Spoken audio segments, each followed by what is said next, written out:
This is my at-one-ment with the universe, including all that she provides for me. And I call her a she because she is the bounty of all being. God remains as the masculine and serves as the provider of and for her offspring, and thus they create one another. As the Bible says Eve was made of the rib from Adam, so the universe is created from the piece of him that is nearest and dearest to his heart. I assume by many I will be called a New Age thinker, and I don't dispute that indeed I am. At the rate the world is moving now, today is definitely a newer age than yesterday, and indeed this year a newer age than the last. If an age does not become new, it is because the being has ceased to grow, and life decays from stagnancy.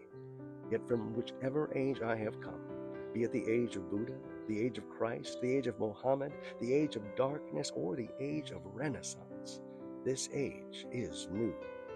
The stories on which we are raised are rich and many. From whatever culture we are spawned, the legends portray not only the ideal of our being, but of the journey we take to become. The images are vast and playful, signs and symbols that can barely begin to describe the wonder of the actual experience. To breathe through life, to sense, to feel, to touch, to hold, to love, and to let go.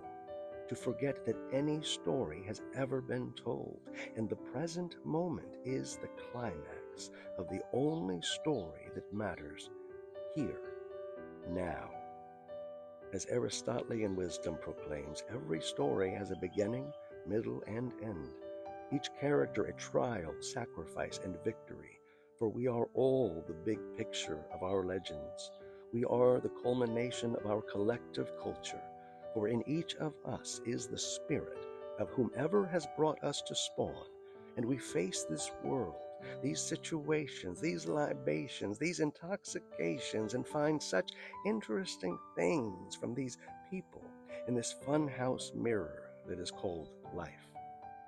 For in every face we see, there is the same spirit. In a different story, from a different culture, by a different name, in a different game.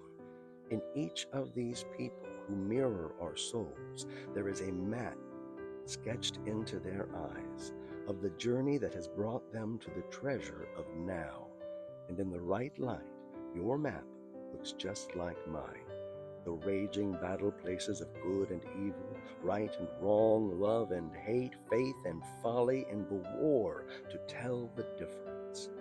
And in each and every story, each and every facet of reality, in each of our own perceptions, we are the hero our people have been waiting for.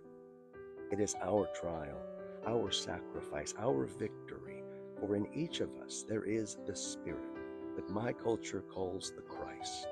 And upon the realization of our heroism, we first accept our call with the two words, I am. I am the change I long to see in the world. I am the vessel through which my God serves. I am that I am. And to clothe ourselves in the armor we will need for our epic battle of deciding which I am we really are, if we choose for our story to believe in this God-breathed example of service and compassion, and tell it through the three acts of faith, hope, and love, then our story will become as legend. But before we set off on our quest for reward, we take a moment to be still and know that I am God. We are blessed to receive two of the greatest gifts from the parents of our creation, time and choice.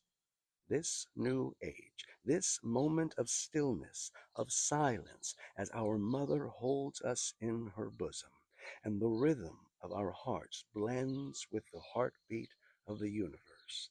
With the faith of a child, we know that we can always choose peace. Our breath joins our beat, adding melody to the musical score of life, our words, our songs, our laughs, and our cries, as instruments to celebrate our return, our resurrection as a new creature.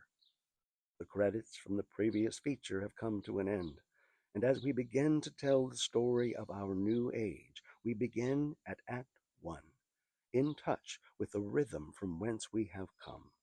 As we go to face our own adventures, I wish you well on your way, and a time if you stay.